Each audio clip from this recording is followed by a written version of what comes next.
an apple, which is a simple object and one I'm sure that most of us are quite familiar with.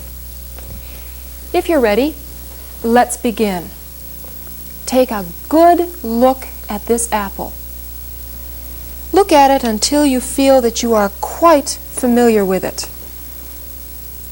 Then close your eyes and imagine that you still see the apple in front of you.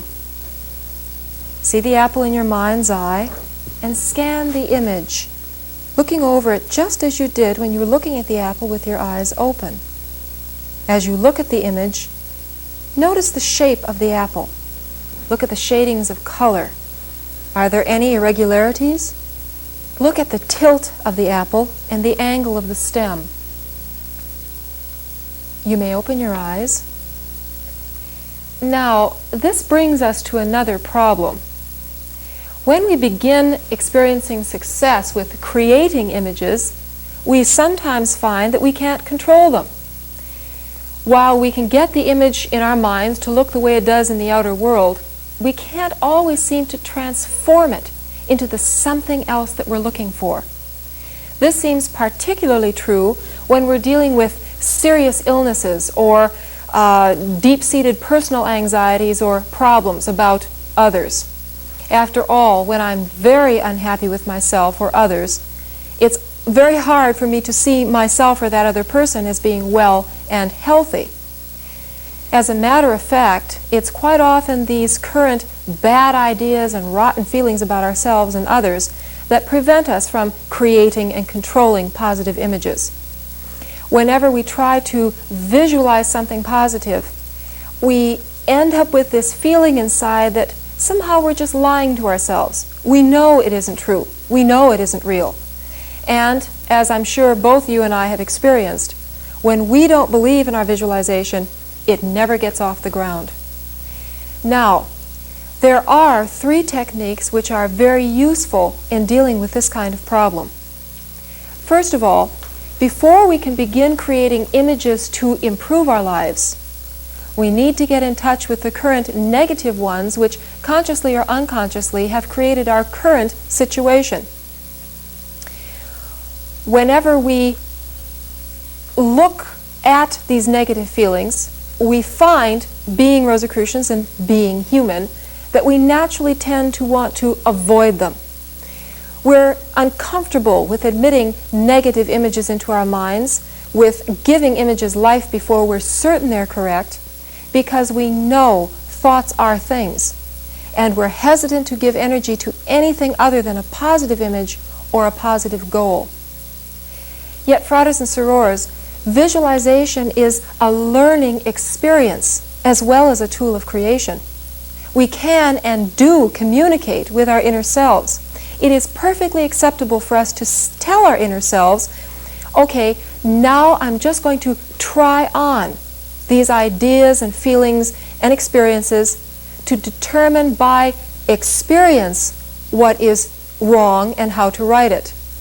Sometimes it's only after working with many variations of a visualization that we finally begin to feel when we have the perfect one.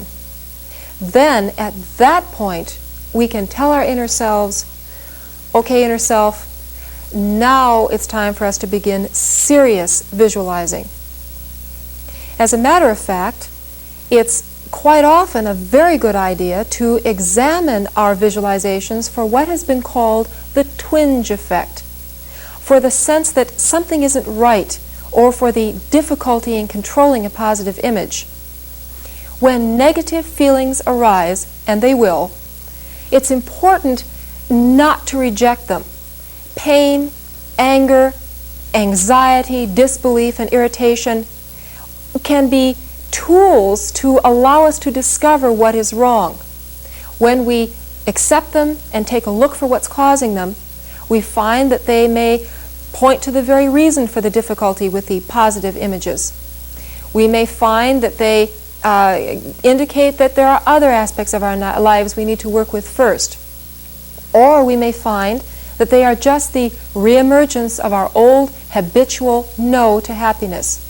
in which case a simple no to the no may often suffice.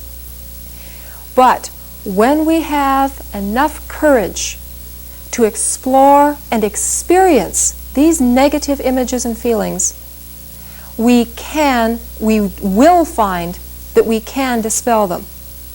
And when we eliminate them, we find that we can begin to believe in our positive visualizations and will find success unlimited with them.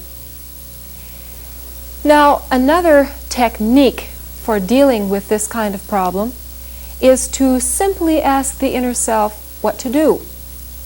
Whenever a positive image keeps changing into a negative one, or we find that we can't get the negative feelings and images out of our minds, let's just turn to our inner self and say, how can I transform this into a positive image?